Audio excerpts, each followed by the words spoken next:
This is a full guide on how to master Salty Salty Speedway in Mario Kart World. In this video, you will learn how to take all the fastest paths and shortcuts, including the upper path shortcut on the spiral turn, which leads to the fastest rail and pole sequence that can take you to the water path below or the glider path above.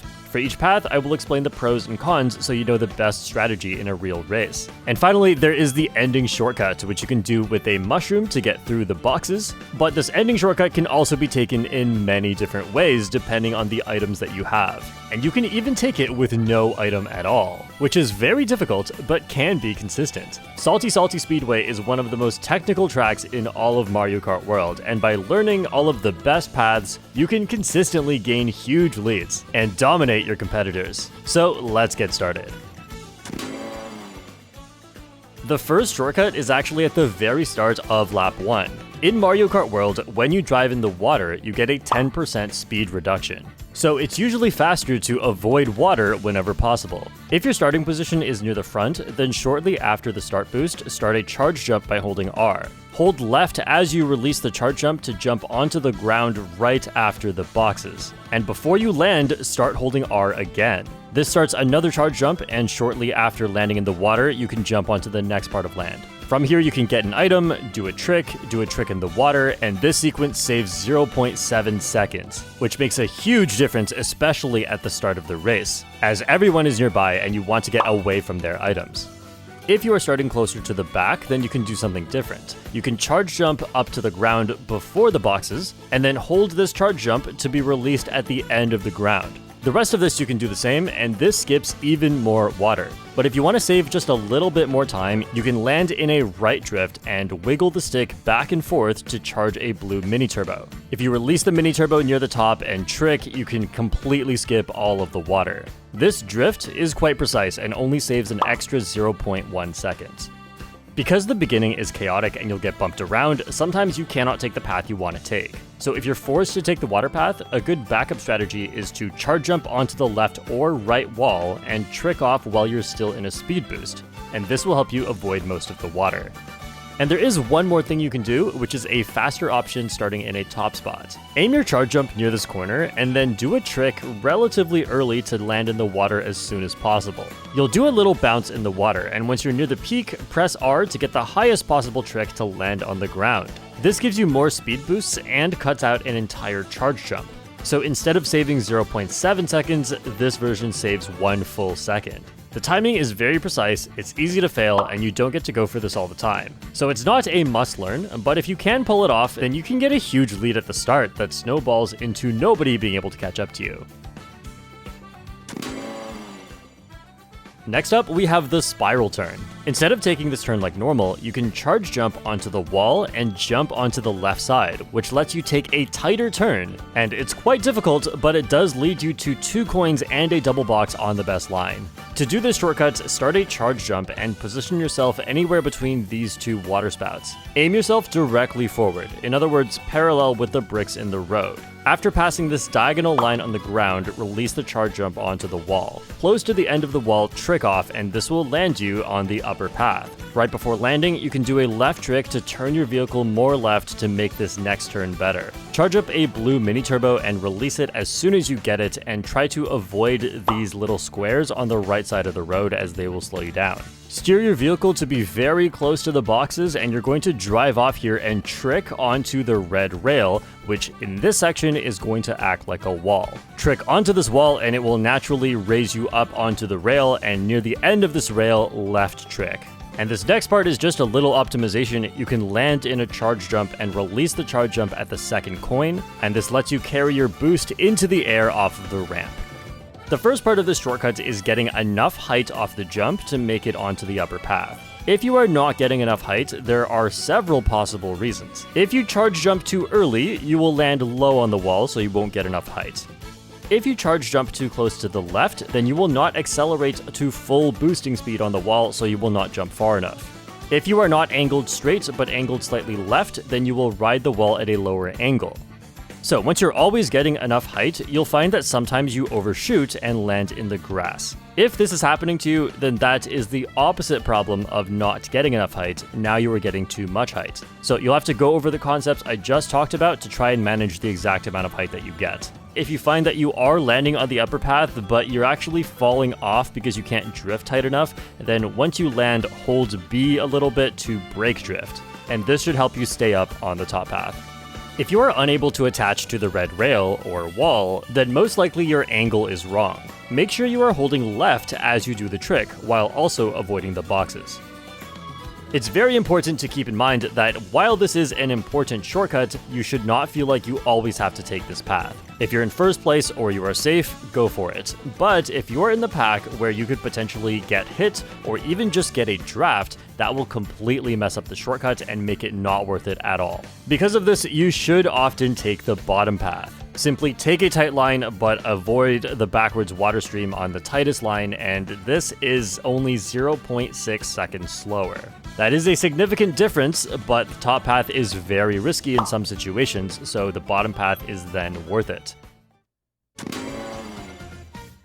Starting here is where the track becomes complicated with all the decisions you can make and the different paths you can take. A lot of the times, your result at the end of the race will come down to some of the decisions that you made in the second half of the track. So first, I'll show you the fastest path you can take through this section. If you are coming from the upper path of the turn skip, then you can trick off of this ramp, land on the next rail, and do a trick near the middle where the rail is flat. Then at the top of this rail, do a right trick and immediately start holding left. As soon as you're allowed to, do a left trick, and this pushes you closer to the pole. If done correctly, you will automatically trick on this pole for more height. Now, this is the hard part. Very carefully steer yourself to land on this ledge.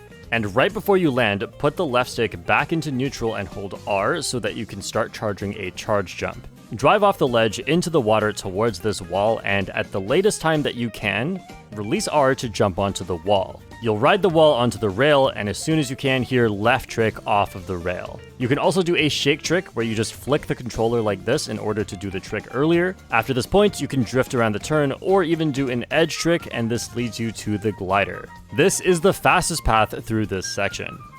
Another way you can do this section is once you land on the ledge, instead of doing a charge jump, just land normally and drive off before the corner of the ledge. Aim to land directly in the water to get a bounce, then hold right as you shake the controller to trick, and after you climb the wall, hold left and do a shake trick on the rail.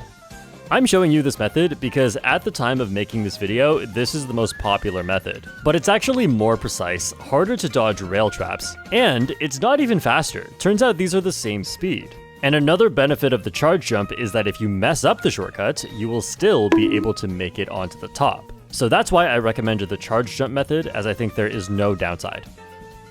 Once you're on the glider path, you should almost always drift around for these 3 coins and release a blue mini turbo before the glider. This gives you a very good alignment towards the next shortcut. But if you already have 20 coins and want to go a bit faster, you can do this edge trick instead by tricking early. This only saves 0.1 seconds. You should usually save mushrooms for the ending shortcut, but if you have more mushrooms, you can use one here for a gap jump. It's very precise, where you use the mushroom and aim for the right side of this pole and trick quite early off the ledge. This will make you auto trick on the pole and clear the gap. This saves 0.6 seconds. The other main path you should be taking is the water path. The start to this is exactly the same, but after the ledge, you just turn right and head for the water. The trick sequence here is quite specific. After you land in the water, do a trick, and then don't trick off of this next water ledge. Instead, once you land in the water for the next time, do a trick and immediately right drift. Release a blue mini turbo, then trick early on this water ledge, and trick again when you land in the water below. So the water path and the glider path are the 2 main paths you should be taking through this section. And before we talk about why you should take each one, let me show you some more ways you can get to these paths. If you're coming from the top path and you get bumped or the rails are unsafe, you can land in a charge jump and release it on this ramp as soon as you can. This is a boosted charge jump as you carry your trick boost, and this is a great backup strategy that can go to either path and only loses 0.1 seconds. If you are coming from the lower path of the spiral turn, you can trick off of each staircase and then trick late on this orange part, do a right drift, and aim a mini turbo at this rail. When you snap to the rail, the camera will also snap, which makes things weird at first, but the rest of this sequence is exactly the same as if you had come from the top path. But because that is a rail and can be unsafe due to items or bumps, then you can take a safer version that leads to either of these paths. You can instead drift around this patch of grass and charge jump up to the upper path, which loses about 0.7 seconds compared to the normal approach to the glider path. And of course, you can drift around the grass and go straight for the water, which also loses about 0.7 seconds compared to the fastest approach to the water path.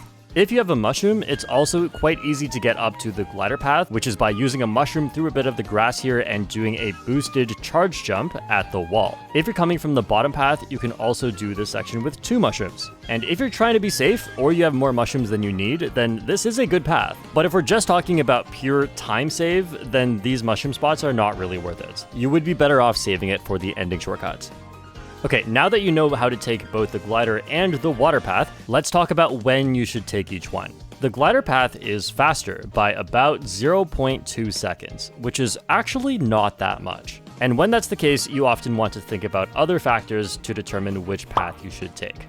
The main benefit of the glider path is that you are safe from the shock. When you get hit by the shock in a glider, you will not lose speed, so it's very close to a shock dodge. And this is a common shock spot as it is the item set right before a big shortcut, so it's very strong to get rid of other people's items before this point. And if you get hit by other items, including red shells, then in a glider they launch you a lot more forward, and if you get hit early enough, you can actually get a trick before landing and get a lot of your speed back.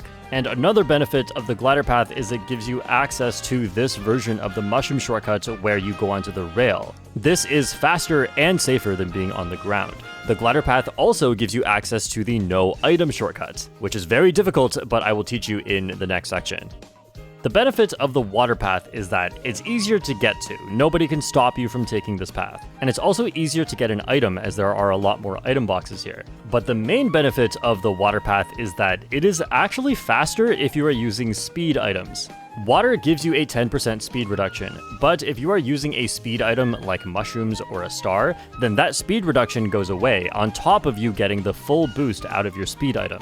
So if you're going to use speed items like a golden mushroom, then this path is just faster. And while you cannot dodge the shock here, if you have an invincibility item, well, you might as well be here because you'll dodge the shock in the same spot anyway. But both paths have their danger as well. To get to the glider path, you have to take a rail, which can easily be trapped with items. And this entire path is very thin, so it's hard to dodge items like bombs. But the water path also is dangerous because it is a walled section, so fire flowers and boomerangs will bounce around here and it's easy to get hit. Ultimately, the decision of which path is better comes down to how safe you are from other players' attack items and what items you have. The second last thing we're going to talk about is the ending shortcut. Yes, there is one more thing after this, but this is the hardest section to learn, because there are so many ways that you can take this ending shortcut. Because this shortcut is not off-road, just regular ground, blocked by boxes, any item that can break the boxes, or just get you around the boxes, can be used to take this shortcut. And just to give you an idea of how fast this path is, other players in front of you can break the boxes, and sometimes you can safely make it through without getting hit. This saves 1 full second. It doesn't look like much of a shortcut, but the fact that it is ground instead of water makes it so much faster than you'd think. So let's quickly run down all of the options that you have. If you don't have an item that can take the shortcut, then the fastest path is to drift around in the water and get an orange mini turbo. After you release the mini turbo, start a charge jump, get back onto land where it's faster, and then jump onto the wall, as this helps you avoid even more water while getting some boosts. Then jump off of the wall, and we'll talk about what to do after that in the next section. This is the worst case scenario path, but you should be able to get an item that can take the shortcut no matter what spot you are in. So first off, if you have a mushroom, mushrooms let you break boxes, so you can just mushroom and drift through, get an orange mini turbo, charge jump onto the wall. That part's going to be the same for most of these. The mushroom shortcut saves 1.25 seconds. But if you're on the glider path, then there's a different way you can use this mushroom. When you get onto the glider, use the left stick to align your wings to be flat as you aim for the beginning of the rail. And what I do is I watch the minimap. I'm traveling along this line on the minimap, and once I'm about 2/3 of the way through, then I hold down on the stick and use the mushroom at the same time. This takes some practice, but it should give you just enough height to land on the rail. And the next part is a bit tricky. As soon as you get to the final segment of the rail where it is straight pointing at the next rail, do a trick to jump over the boards in the middle. Then ride this rail to about the middle of the final segment and do another trick. In the air, you can align yourself a bit more to hit this pole from its left side. You don't want to touch the yellow dividers on the right because they will cancel your trick boost. Then you can land on the ledge for one more trick. This mushroom rail shortcut saves 1.5 seconds. So this rail sequence and the wall sequence I mentioned earlier are the two main ways to finish this shortcut that you need to know. This next one is optional, but if you're coming from the water path and want to stay safer, you can do a different method of the mushroom shortcut that puts you on the rail instead. It's optional because it's quite difficult. To do this version of the shortcut, approach a bit more from the left side, start a charge jump, and mushroom early enough that the mushroom will only last long enough to break the boxes. Hold right as you charge jump at the pole and you'll go onto the wall and then onto the rail. You should time it so that the mushroom boost is over by the time you're on the rail. This way, you're not going too fast when you trick from one rail to the next. This version of the shortcut saves 1.5 seconds instead of the usual 1.25 seconds by drifting on the ground. It is also potentially safer, but a lot more difficult. If you have a feather, which you can get in a top spot, and you're coming from the glider, the inputs and visual cues are the same as for the mushroom shortcut, except after you hold down, don't use the feather until about half a second afterwards. This saves 1.15 seconds. If you have a feather coming from the lower path, then you want to align yourself slightly to the left first as you approach this pole. Then time the feather so that the peak of your feather hits the pole, that way you dodge the boxes, and this lands you on the rail. This saves 1 full second. There are many ways that you can just drive through this section while ignoring the boxes, whether it's with a boo, or if you break them all with a super horn, or if other players have already broken the boxes, or even if you throw a bunch of hammers. This saves 1 full second, but just keep in mind that if you're not speeding through here, a lot of other players with attack items will use them around here, so it's very unsafe. If you're coming from the glider path and you have an item that you can throw forward for a snipe, especially green shells, then what you can do is near the end of the glider, move up and left at the same time, and then descend to land just before the shadow. Aim yourself at this box and then shake the controller to trick, as this gives you the maximum height coming out of the water. Then snipe the box and drift. This path saves about 0.8 seconds. And if you're coming from the water path, this is much easier. All you have to do is come at it from a bit more from the left side, charge jump, and throw your shell. Or, of course, any other item that can snipe, like a boomerang or a fire flower. This cut saves about 0.7 seconds. Now, there is actually one more way you can take this ending shortcut. If you come from the glider and do a specific thing with the glider, you can get onto the wall and onto the rail without using an item. This is very difficult, but it can be 100% consistent. At the time of making this video, only some top players go for this. But I think that's because it's a relatively new shortcut, and it actually can be consistent with practice. To do this shortcut, go off the glider and make sure your glider wings are flat while you aim for the rail. So this is the same initial setup as the mushroom shortcut. Again, I look at the map as my visual cue. Once the circle of my character is below the corner right here on the map, at this moment, hold up and right on the stick. Keep holding it until your glider wings have turned to 45 degrees, and at this moment, switch to holding down left on the stick. Once your vehicle is above the border between ground and water, switch to holding right and do a trick. Once you're on the wall, you don't need to do anything else, and you just watch to see if you make it onto the rail. Glider movement is very weird in this game, so it will take a while to get used to this. But once you have a feel for how the glider moves around this part, then a good strategy is, when it's time to hold down left, adjust this down left stick input in a way that helps you get closer to this blue pole, while still staying left of it. If you aim for this area, this is the shortest distance you have to travel to make it to the wall, allowing you to preserve more of your height. There are two common ways you may fail this shortcut. If you go so far to the right that instead of attaching to the wall, you go onto the land, this will take you out of bounds. If you think this will happen, you need to adjust your down left angle to be more left than down. This will keep you closer to the rail. If you are attaching to the wall, but you don't get enough height, then you will run into the boxes. If this is happening to you, then adjust the down left angle to be more down than left. This will pull your glider up higher so that the wall ride makes it to the rail. On screen now, I'm showing a few different ways you can make the ending shortcut depending on your glider alignment as you begin, and making adjustments on that down left stick input to help me make the shortcut. For me personally, if I just follow the basic instructions, I can make the shortcut about 80% of the time. But to get the success rate close to 100, you have to put in enough practice that you can very quickly see which direction you're going to fail and then quickly make adjustments to the down left stick input. Because there is so much freedom in glider movements, unfortunately this shortcut will never work the same way twice. So you will have to practice a lot and learn to make adjustments as you go. But this shortcut is very useful because it saves 1 full second. So if you're coming from the glider, only a mushroom or a feather can be faster than this. And that means you can save items like the green shell for protection.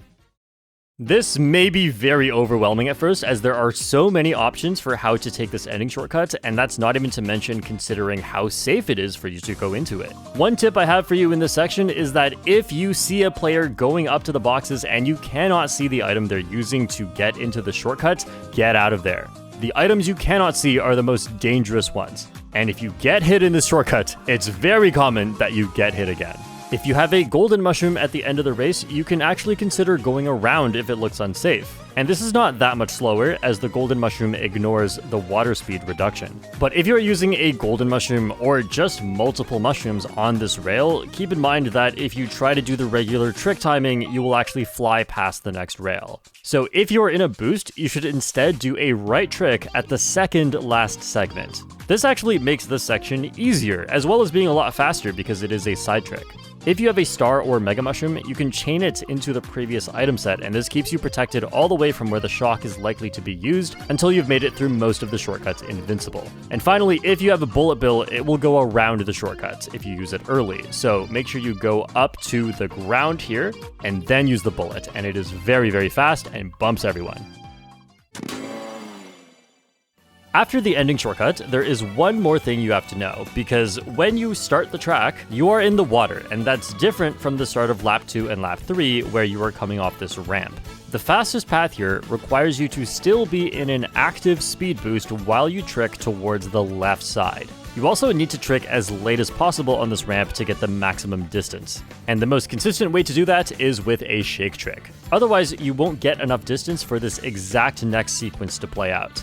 Do an air trick as late as you can before you land, as the trick animation delays when the speed boost comes out. But it does not delay when you can start charging a charge jump. And as soon as the charge jump is ready, thanks to the delayed speed boost, you will get a boosted charge jump. This sends you very far and actually clears the water. You can then do a right drift where you wiggle the stick a lot to try and get the mini turbo as you stick to the left side of this ramp, and this boosted trick will take you completely over the water. And with this whole sequence, you just don't touch any water for the entire beginning of the track. Now, while that is the fastest, it is very precise, and if something goes wrong, like you don't get a boost off the top here or you get bumped, you don't need to get the boosted charge jump. If you just hold the charge jump and do an unboosted version right at the end, you can still clear the water and the rest is the same. This only loses about 0.1 seconds, so unless you're confident in what you're doing with the boosted charge jump, just do this instead. To actually make it over to the left path requires a specific trick timing off the wall, and it's often just easier to take the right path instead. It is much easier, and you get 2 coins, but it is much slower. Compared to the fastest path, this is about 0.7 seconds slower. So you can treat this as the easy backup coin path, but if you are front running, then you should go for the left path instead. Taking the left path requires a speed boost as you trick, but if you don't have a speed boost because you made a mistake or you got hit in this section, then the trick will not take you far enough. A good backup strategy for this section is to not trick and then trick on the next part of the ramp. This will give you enough distance to finish off the left path as usual. Before we finish off this guide, let me give you some strategy tips on Salty Salty Speedway. This is a very strong track for front running, because a lot of the fastest paths are quite unsafe if other players are close to you, especially with dangerous items, and if you're in the front with some space, then you can really benefit and break away. There are a lot of great spots on this track to play aggressively, such as heading up to the spiral turn shortcut, on the spiral turn shortcut, throwing items back at the double item box of the spiral turn shortcut, trapping many of the rails that you have to take for the fastest path, and the fastest paths have plenty of coins and you can use many different items to take the ending shortcuts. But this is one of those tracks where front running is only strong if you can get space away from other players because every section is just so dangerous. So if you find yourself in the pack, you may have a better time going slower on purpose and trying to make a comeback later. You can actually start the race by going for 2 coins on the right and then take the lower path of the spiral turn to get 6 more coins. And the fact that you're going slow here is not a huge deal because you'll just get really good items. And because there is the water section where speed items are relatively better, then speed items are just very strong for the second half of the track as long as you are taking the water path. Playing from the middle of the pack is just very tough on this track, especially with the ending shortcuts, because there are just so many players around you who can have all sorts of different items, and they will use their attack items and invincibility items just to make it through the shortcuts. Even if they're not trying to hit you, they will probably hit you. Salty Salty Speedway is one of my best tracks, and I found the most success trying to get a big lead in a top spot, like top 3, and just making sure I always have space and I'm safe from others' attack items, or just dropping to a bottom spot and trying to make a comeback during the second half of each lap thanks to my coin advantage. But be patient, because this is one of the most difficult tracks in the game to just drive well without making mistakes. So before you can consistently try to win these races, take Salty Salty Speedway as a fun challenge in doing all of these shortcuts and making important decisions to stay safe.